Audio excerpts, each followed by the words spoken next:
80 शब्द प्रति मिनट की गति से मैटर शुरू होगा 5 सेकेंड बाद। स्टार्ट। अध्यक्ष महोदय, हमने भाषा अधिनियम की किसी भी बुनियादी बात में परिवर्तन नहीं किया।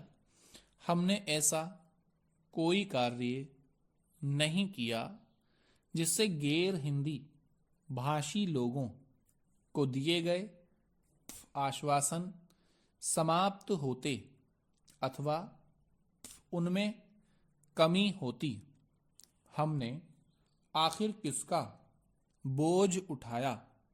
हमने गैर हिंदी भाषी लोगों का नहीं, बल्कि केंद्रीय सचिवालय के अधिकारियों का इस दृष्टि से बोझ बढ़ाया कि अब उन्हें केवल हिंदी से अंग्रेजी में ही नहीं, बल्कि अंग्रेजी से हिंदी में भी अनुवाद उपलब्ध कराना है। हमने केवल यही कार्रवाई की। इस सदन में गृह मंत्री ने यह स्पष्ट कर दिया था कि यह भार हमारे ऊपर होगा, उन लोगों के ऊपर नहीं जो हिंदी का प्रयोग नहीं करना चाहते। यह स्वाभाविक है कि जब कोई नया कदम उठाया जाता है तो इससे कुछ भार बढ़ता है। इससे उन लोगों के ऊपर भार पड़ता है जिन्हें नई भाषा सीखनी होती है, लेकिन ए हिंदी राज्यों के माननीय सदस्य यह नहीं समझते कि हिंदी सीखने का भार हिंदी राज्यों में रहने वाले लोगों पर भी कुछ ही कम है।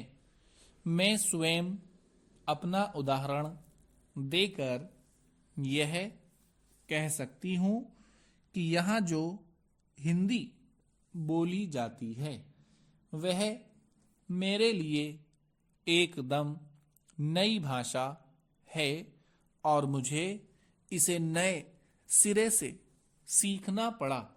नई कार्रवाई का किसी न किसी पर भार पड़ता ही है। जैसा कि गृह मंत्री ने कहा है, यह भार गैर हिंदी भाषी लोगों पर कुछ अधिक होगा, लेकिन उन्होंने यह भी कहा कि यह कठिनाई चाहे कुछ भी है, हम इस पर विचार करेंगे और इसे घटाने की कोशिश करेंगे। हमारे लिए यह आवश्यक है कि हम बैठकर इस बात पर विचार करें कि विभिन्न राज्यों और फिर शासकों की कठिनाइयां क्या हैं।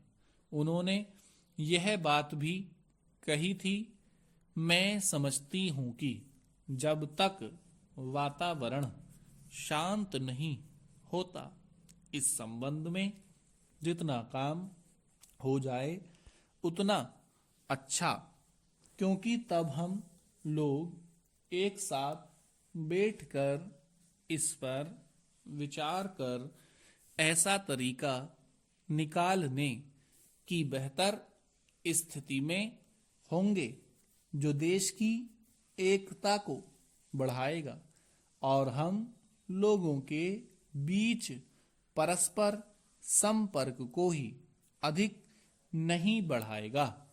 जिन्हें उच्च शिक्षा का सौभाग्य प्राप्त हुआ है, बल्कि उन लोगों का भी संपर्क बढ़ाएगा जिन्हें यह सौभाग्य प्राप्त नहीं हुआ।